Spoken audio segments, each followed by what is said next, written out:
everybody, welcome back to the Stitch Up, and we're going to be talking today about Doctor Strange. My guest today is this gentleman right here, Ben Greger. He's my writing partner, he's been my producer, he's been my actor, he's been my best friend since we were born, and we went and caught the flick last week.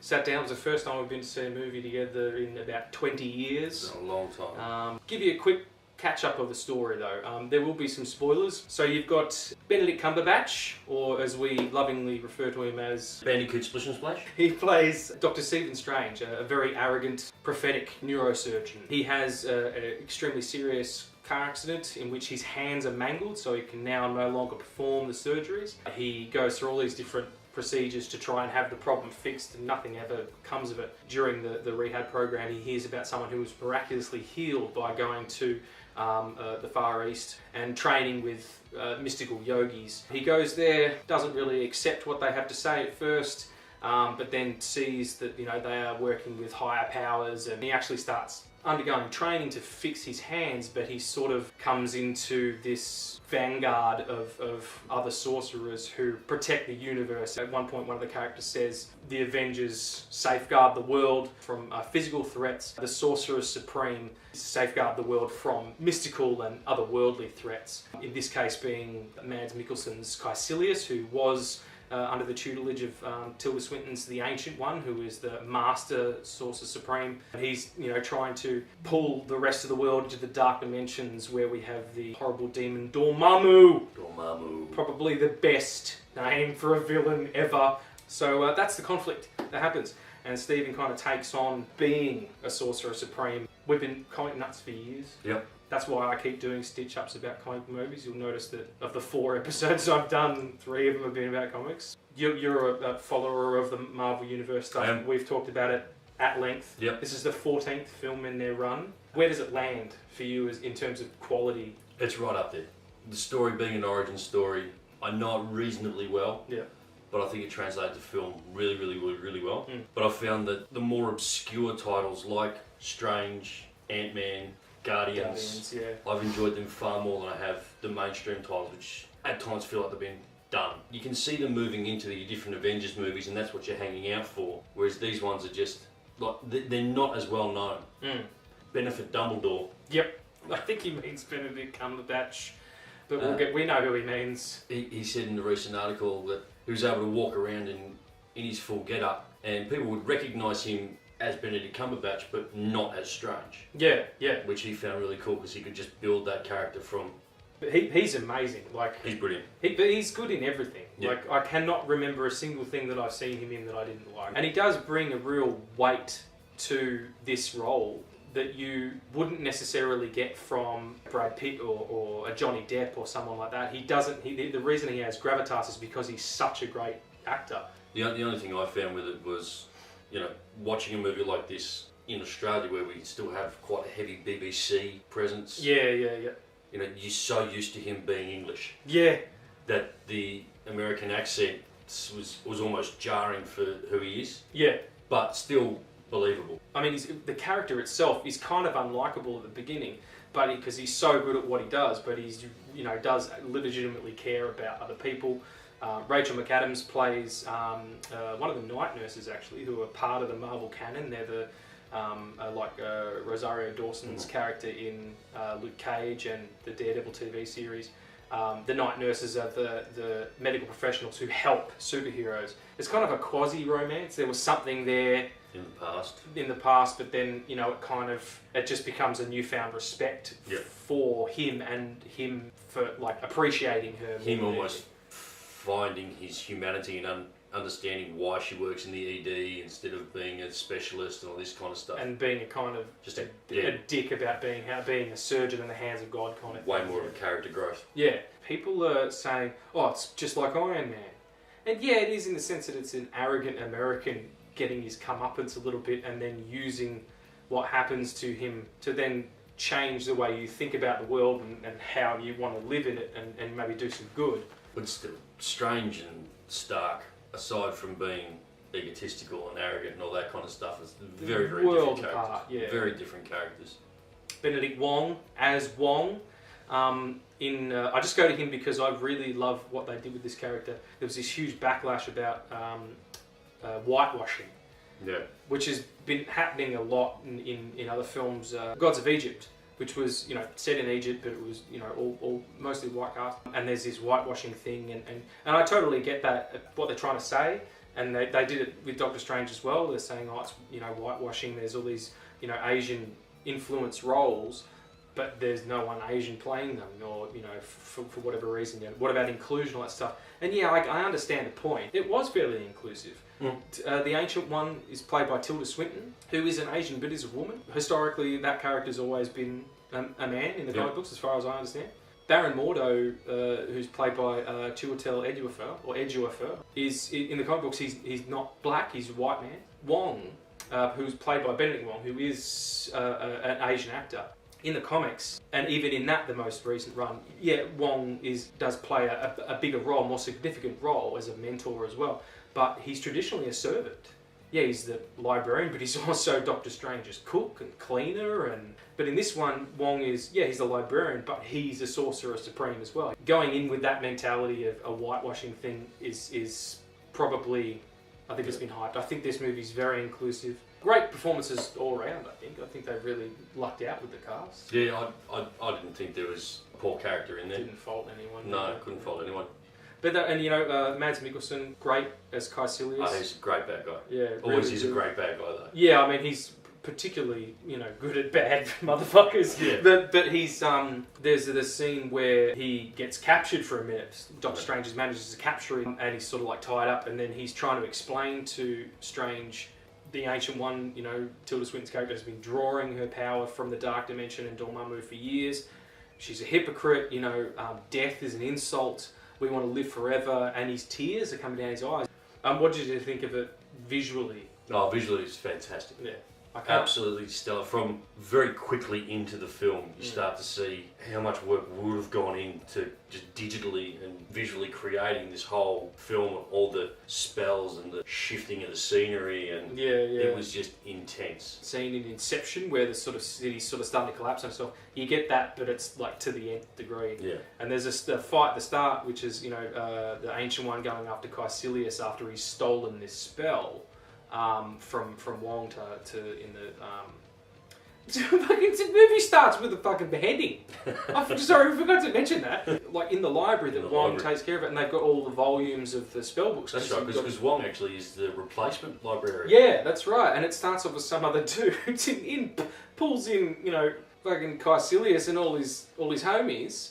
And they string this guy up with these awesome magic rope things they've got him, and they cut the motherfucking head off. Just snip like that, and you see it it's a silhouette. And then you hear the thud in the bucket, and it's but he's completely drawn out by these magic ropes, and just cool as you like. Yeah. Bucket.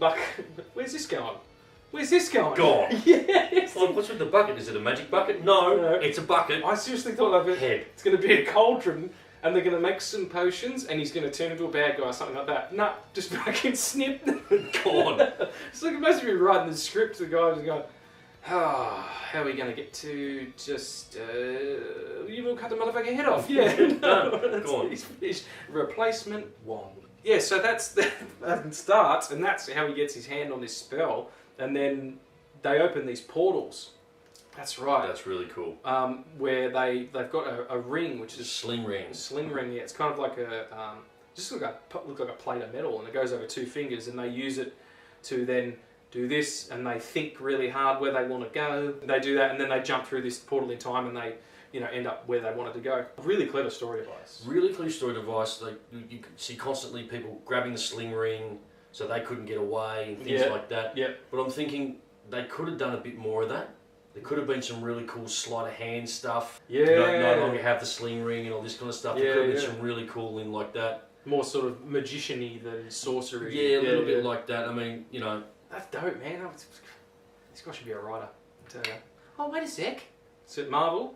Are you listening, Kevin Feige? Is that his name? I'm going to run with that. Feige? Fagan. Fagan. I don't know what it is. He's got to pick a pocket or two. It does. He's Fagan. Kevin Feige. Feige.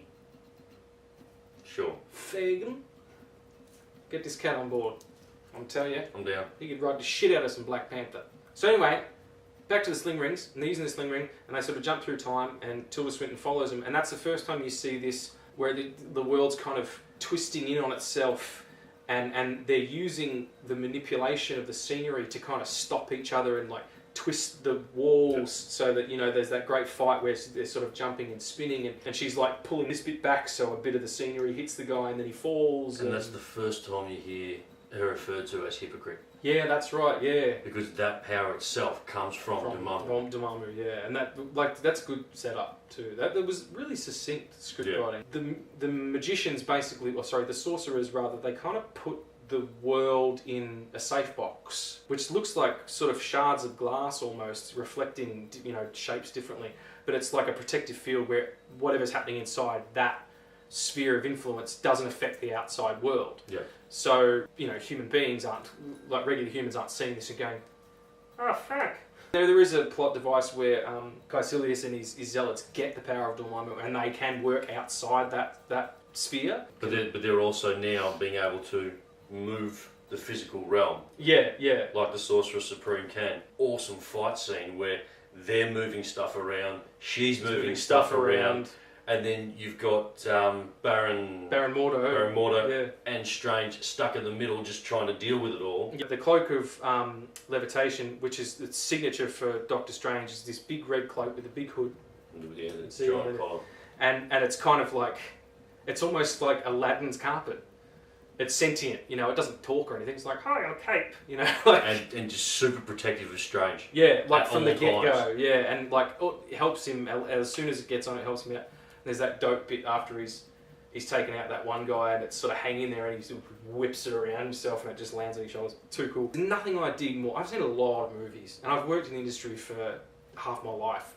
When I see something I've never seen, it makes me gooey. Like I can't tell you how great that is because it's such a rarity. I mean, you can have beautiful character moments and you can have a beautiful story, but everything spectacle-wise has kind of been done. And then that last fight scene in Hong Kong, at one point, Doctor Strange gets an amulet. He has this green gem that can literally shift time. In that final fight, he uses it to turn back the destruction that Caecilius has wrought on Hong Kong in his absence. And in doing that, he is in real time, and everything else is going backwards. And then Caecilius and his zealots shake the spell, and they're going in normal direction, and everything else is they're going backwards. They're fighting with the world sort of reconstructing around them, but so much so that one of the zealots goes in the floor, and she ends up lying in glass and fish and water.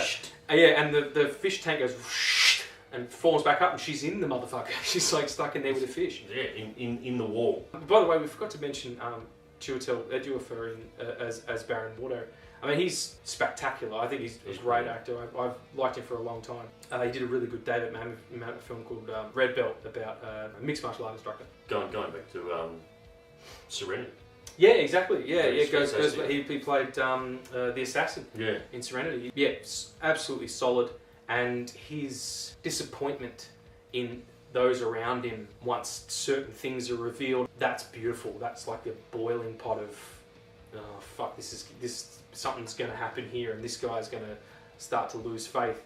And what happens when you lose faith in something is that you get angry at it. It's sort of psychedelic moment in Doctor Strange where Tilda Swinton's kind of, as the Ancient One, sort of hits him out of his body and he becomes his ethereal form, and he sort of warps through time and reality and here and that. Just amazing visuals. And great. Ripped straight out of the Stan Lee, Steve Ditko books. On paper it's wild, but come to life it's so awesome. So all in all, visually spectacular. This is the second film to come out with Marvel's new banner. They're now such their own filmmaking entity. Yeah, Marvel Studios. It's like the big rising score and they're showing clips from all their movies, and you're just like, fuck, they've really, and it's not even been that long. Yeah. They've come a long way from having to sell Spider-Man to Sony. Yeah. Exactly. You know, just to get a movie out. Yeah, exactly. And now it was like start of this year when I did the very first stitch up. It was 10 years to the day that Iron Man come out. Yeah. 14 films in 10 years. Like that's impressive by anyone's standard, especially if you're focusing on them all being connected. So, final thoughts on The Strangeness. Was there anything you didn't like? I mean, you sort of come out of these films going, wow, wowie. Yeah. No, look, again, there was nothing that jumped out at me. Even thinking back on the film to do the whole movie review thing, do yourselves a favour, go and see Strange.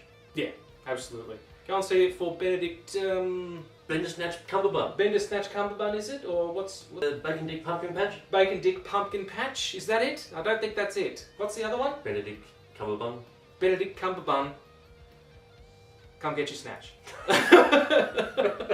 We're obviously going to get a Strange sequel. They do that same thing. They did it with Iron Man. They've done it with Strange. Doctor Strange will return. The very final cutscene you see at the very end, which we won't go into. Yeah. It lends itself to another Strange film rather than an Avengers film. Yeah. Which I thought was really cool. Like he said, listen to the man. He knows. All right. This guy's seen more movies than you've had hot meals. Trust me, he's a good source for this kind of stuff because he's a massive nerd. He just happens to look like a bearded Ryan Gosling. You do, the Goz. No. Come on. Anybody out there in the comments? No. Seriously, I want to kiss you in the rain and fight about stuff. Nobody has ever accused me of looking like I'm airbrushed. That's it. We're going to come to a close now. Check it out. Let us know what you think. If you enjoyed it, if you don't agree, tell us why. You know, what do you think about the film? That's what it is about. This is a conversation. It's a back and forth. You give a little, we give a little. You know, it's beautiful. Before we go, as we always do, we like to play a little game. And every time we play a little game, we change the name based on who we're with. So this one's going to be called The Benny Factor.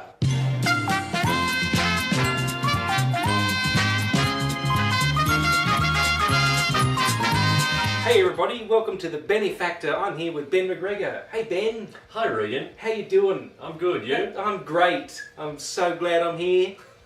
Hey, I've got my exercise book. It's a new one because the last one I left at Hugo's. We're going to put some points up down the bottom here and see how the gentleman does. And if he does well, I'll let him finish that beer. Just finish it now. Or you can finish it now. Question 1.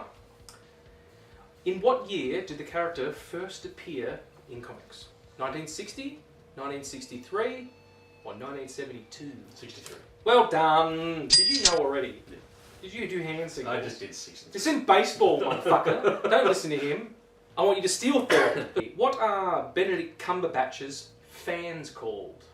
It's a good one too. Yeah, he was talked about. They're doing press for Star Trek Into Darkness. And him and Chris Pine were talking about Chris Pine has got pine nuts. That's his group of fans. And Benedict Cumberbatch has the... Oh, it escapes me. Cumber Bitches. The Cumber Bitches, that's right. Which is dope. He felt bad about it. He's such a nice dude. He felt bad about saying it. I remember seeing this fantastic bit of footage where he was being interviewed for The Imitation Game with Keira Knightley. But the camera was rolling, but they hadn't... they were still getting made up. And the interviewer said to Keira Knightley, "You look a bit worn out." And he's like, "That's a really horrible thing to say to one of the most beautiful women in the world." And Keira Knightley came back with the epic, "Yeah, fuck you." Chiwetel Ejiofor plays Baron Mordo, but in what film did he appear as a master assassin? Serenity. Okay. Let's not get into the Firefly conversation. No, that's good. It still hurts. Yeah, I know. It still hurts. You'll see 2 grown men cry. And the Kardashians have got another season. Oh no, there is no justice. That's some Doctor Strange changing the universe shit. That's Dormammu at work. The Eye of Agamotto is the time Infinity Stone. It's 1 of 6. What are the other 4 that have been found so far? Okay, so we have the Mind Stone. The Mind Stone, which is... Do you know where it is? It's in Vision's head. Vision's head. The Tesseract. The Tesseract, yes, which was from what started out in Cap. In Cap 1. Then they found it in the ocean, and it became the thing that opened the portal in Avengers. Yep. I can't think of what gem that is, but I know that it is It's one. a space gem. Space gem. You also have the ether from Thor 2. Yep. That's one. Which is the reality. The power gem was the little purple number from Guardians. It's a little orb. And of course, we have the time gem from Strange, and the only one we're missing, I think, Is the soul is gem the soul we gem. talked about, yeah. which we talked about. Okay. Good. I'm going to give him all the points for that. All them stones. And we also have the kidney stone, which is Somewhat more a painful. little bit harder to get at. You can break it up with shockwaves, or you can go up the urethra, but you know, that sounds like a bad day at the beach. Alright, Stanley. Thank you for going with kidney stones and not gallstones, by the way. Yeah, that's true. Yeah. I get confused between those two. It's the same way that I get confused between bunt and funnel cake, even though they're the same thing. Stan Lee and Steve Ditko created which other famous Marvel character together? It was huge. That's not the name of the character. It's I was not going to say, what huge Ackman. huge. What? It was Spider-Man. Which other actor was looked at for the role of Stephen Strange? There's two. If you get either one of them, I'll give you the point. No, I've no idea. No, it was Johnny Depp, and Joaquin Phoenix was seriously sought after. Okay, so the big bad in the film is Dormammu. Dormammu. How do you spell it? D or Mamu. I'm going to give him the points for that! Dormammu, because I written down the question and then forgot to write down the answer. Even though Dormammu was in the question, I've spelt it door, and then I've drawn a picture of a door. This is deep cuts, but I thought it was cool because it's a really interesting insight into the character itself. What is the book that Stan Lee is reading in the cameo? He's in a bus and he's reading a book, and Strange gets sort of face plants against the window as he's being thrown by Caecilius. Oh, I saw it, and it was funny because he says, "This is hilarious," and he's laughing his ass off, and I thought, that's great, and now I can't think of what it is. It was the Doors of Perception. And finally, Mads Mikkelsen plays Caecilius, and he starred on television as which famous fictional serial killer? It was a TV series, 3 seasons, I think, and they got tanked. I don't think I saw it. Hannibal! Oh, of course. Lecter. We did alright. Did okay. We've had people do worse. Hugo tried to answer a Batman question with Hulk Hogan at one point. So got all the who played Batman and Hulk Hogan. I was like, are you fucking high? What's going on? So, that's the end. Thanks so much for watching another Stitch Up. We'll be back again, I'm sure. I don't know what we're doing or who we're doing it with, but it's all good fun. So, we'll see you next time. Thanks very much to Ben. Thank you. Good man. And yeah, keep watching them movies and I'll keep reviewing it. Alright, take it easy.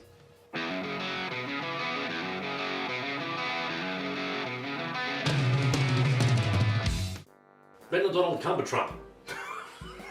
Bacon Dick Cucumber Patch. What the fuck is it? Sorry. Right, hang on. It's alright, it's alright. Bacon Dick Pumpkin Patch. Better Couch Comfortable.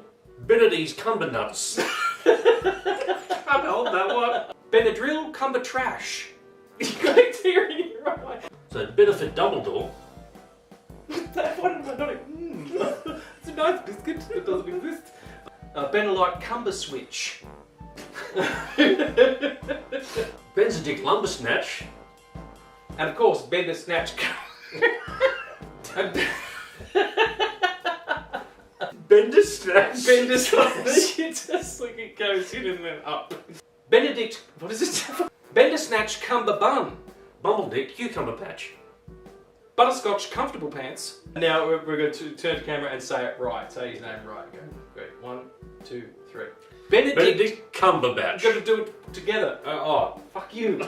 Timing. Okay. On 3. Okay. Benedict Cumberbatch. On 3 or after 3? On 1, 2, 3. Then we turn. After 3. After 3. On the 4. Fuck. Benedict Cumberbatch.